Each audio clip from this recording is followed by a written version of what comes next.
mother-in-law tortures pregnant wife, but the millionaire stands behind, witnessing it all. They said marrying into a wealthy family would solve all of Rosalie's problems. They promised her a fairy tale life, marked by glittering jewels and lavish parties. But behind the polished gates of the Harrington estate, an unsettling darkness crept in. Her mother-in-law, Clara Harrington, had a reputation that whispered through high society tea rooms, a woman of unbreakable pride and chilling authority. When Rosalie discovers she's pregnant, what should be a joyful moment quickly turns into a ruthless battleground. Forced to endure Clara's torment, Rosalie isn't sure if her silent millionaire husband Adrian truly cares, or if he's complicit in it all. Rosalie Jenkins grew up in the modest suburbs of Charleston, South Carolina. Her home was a small one-story house where the evening air always smelled of magnolias. She had never craved a lavish lifestyle. She was content with quiet nights in, a library's worth of novels, and her mother's homemade pies. Life was simple, until she met Adrian Harrington at a local gala she had managed to attend through a friend's invitation. Adrian was magnetic. He was everything Rosalie was not: bold, affluent, worldly. A millionaire at 30, he'd already taken the business world by storm, thanks to his family's generations-old shipping empire. Though Adrian was charming, it wasn't his wealth that drew Rosalie in. It was the unexpected kindness in his eyes. She saw in him a warmth that all his polish and sophistication couldn't conceal. Before she knew it, they were in a whirlwind courtship that culminated in a grand wedding at the Harrington family estate. The Harrington estate was a sprawling mansion perched on acres of meticulously groomed gardens. Adorned with antique tapestries and marble floors, it was the seat of a long lineage that prided itself on tradition.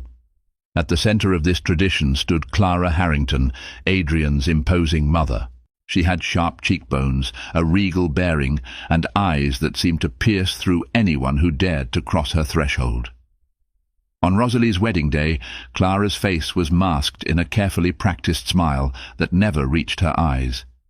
Even at the wedding, small hints of tension slipped through the festivities. Rosalie sensed the disapproval emanating from Clara's glances. She'd overhear half-whispered comments from Clara's friends, concerns about Rosalie's lack of pedigree and humble background.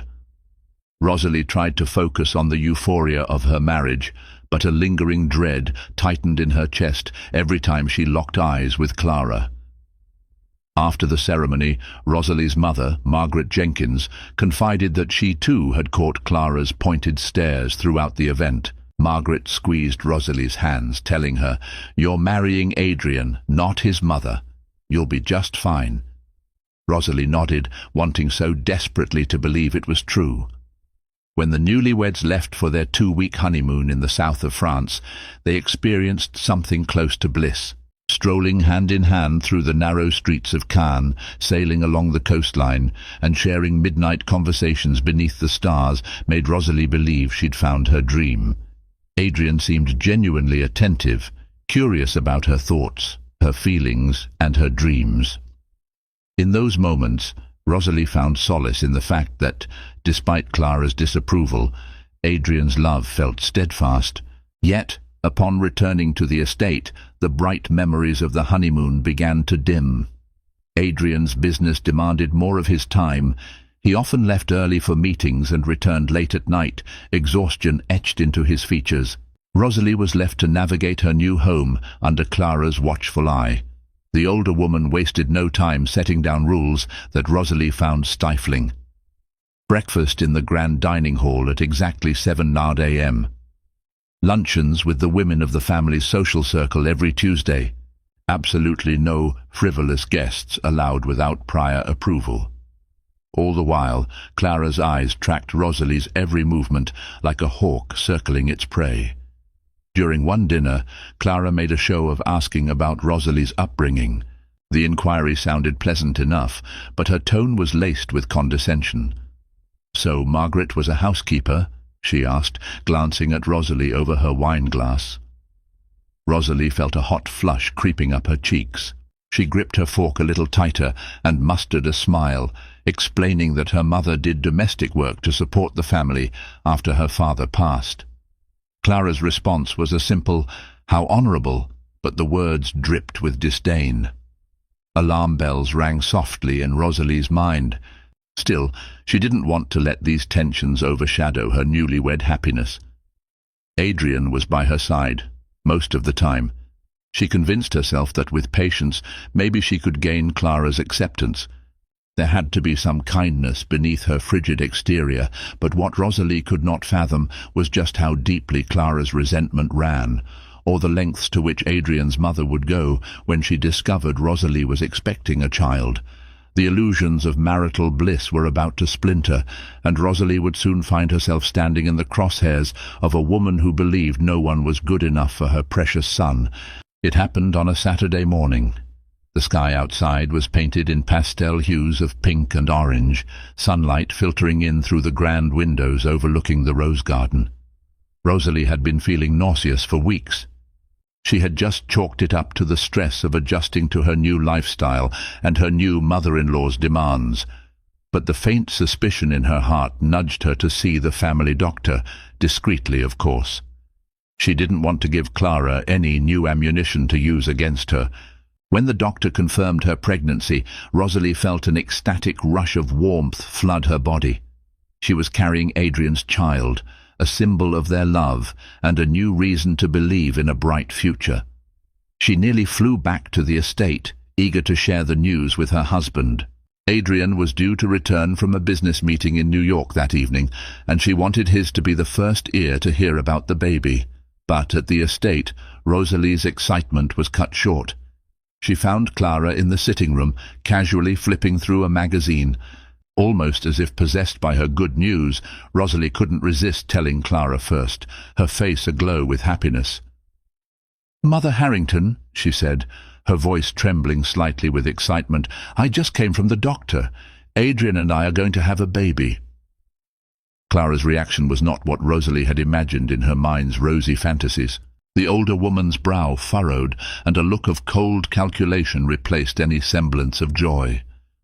"Are you quite sure, my dear?" was all she said. No congratulations, no gentle hug, no tears of happiness for a new life about to join the Harrington family. Instead, Clara cast a critical eye at Rosalie's stomach, as though inspecting an object of questionable quality. She rose from her chair and walked away without another word. Rosalie stood rooted, her heart pounding. She felt a sting of tears at the corners of her eyes. This was not how a pregnancy announcement was supposed to go. She swallowed the lump in her throat and decided to seek comfort in the solitude of the estate's library. Among the tall shelves of ancient books, she tried to quell her anxiety, reminding herself that Adrian would return soon. Adrian, who had seemed so caring and protective, would undoubtedly share her joy. That evening, when Adrian finally came home, Rosalie met him at the grand foyer. He looked tired, but there was no mistaking the flash of excitement in his eyes when she told him they were expecting. He pulled her into his arms, and for a brief moment, everything felt right. He kissed her forehead, whispering, "You've made me the happiest man in the world," and promised to shield her from anything that might harm her, especially Clara's sharp tongue. However, Rosalie soon discovered that words of protection meant very little if the storms were swirling within the same walls.